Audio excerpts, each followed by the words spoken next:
Don Jr. talking to Megyn Kelly.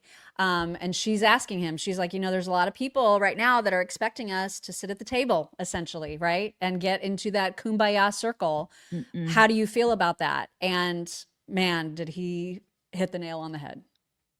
There's a lot of talk about is now a moment to reach out, have a kumbaya moment with the other side, lower the temperature. Is now a moment to step over the other side and forge forward without them? Just what you say, we're winning. Just complete the victory without them. Megyn. I'd love to do the former, but who is better at that or kinder in doing that than Charlie Kirk? And they killed him. Right. He did that. He tried. He was doing that. He was effective at it. That's exactly what he was doing, and he was good at. He talked to everybody, and they were like, but he's racist, and he's a homophobe, and we need to kill him. They can take that whole narrative and shove it straight up their asses. Well, Megyn is definitely in that camp as well. And she was on with Mark Halperin talking about that and just saying, she's not ready. She's just not there. She uses much stronger language, as you'll hear right here. In the past, whatever it's been, 18 hours, I've had zero appetite to look at what they're saying about him. Like I'm having a really difficult time caring. And that's unlike me. Usually on these stories, I definitely look at what the left is saying, and then I usually mock them on my show, and it's somewhat cathartic. But I'm just not there at all. I just feel like they can go fuck themselves. Right. I couldn't give two shits about what they think of Charlie Kirk. They didn't know him. They don't understand any of us. And it's because of willful blindness. They choose to demonize rather than seek to understand. So fuck them. If they think they've gotten less of Charlie Kirk, they're going to get more. I'm telling you, these are disciples of his on these college campuses who now are going to find the strength to rise up against the nonsense.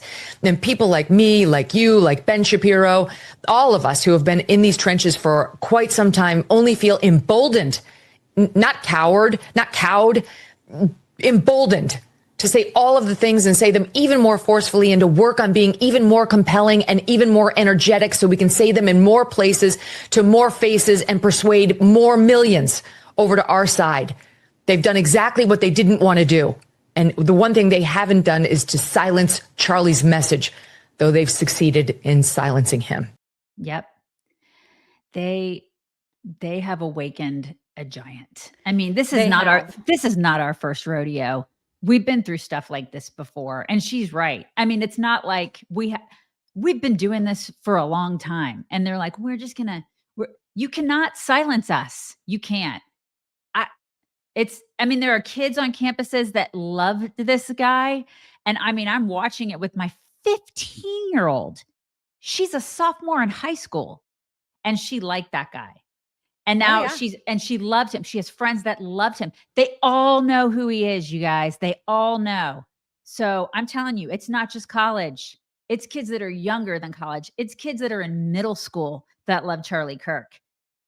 They don't know what's coming. I'm telling you, like that younger generation. It's so true. And no one, I haven't come across a single person in our line of work that is feeling like, well, I guess we'll just stop. I guess we'll just get quiet now. Nope. Everyone is engaged. Everyone, like what she said, is emboldened. Guys, really, really cool new sponsor that we want to tell you about really quickly. That you find something online, and I've used them like forever. I use them all the time. Me too. Yes. So if you are looking for a product online, you see something amazing, but you're like, oh my God, that costs way too much. If you put dupe.com before any store URL, you will find the cheaper version of that thing. Listen, our son and daughter, they're getting ready to move into a house, and they need to get all the furniture. Like they have no furniture, okay? Because they've been living in an apartment and saving money to buy said house. And they want all the expensive stuff, but they can't pay for the expensive stuff, So I told my daughter-in-law about Dupe because we've used them too, because It's the coolest. Like I wanted this really super expensive sideboard and it was like thousands of dollars, but I'm unwilling to spend thousands of dollars because I'm cheap AF. So I took the link of the sideboard that I wanted. I think it was like from a Pottery Barn or Restoration Hardware or something. And I plugged it into dupe.com. And then it spits out like a gajillion dupes of that particular sideboard, right? A bunch of them were like in the hundreds. And these aren't like sketchy knockoffs, you guys. These are like really nice. I mean, they give you nice things.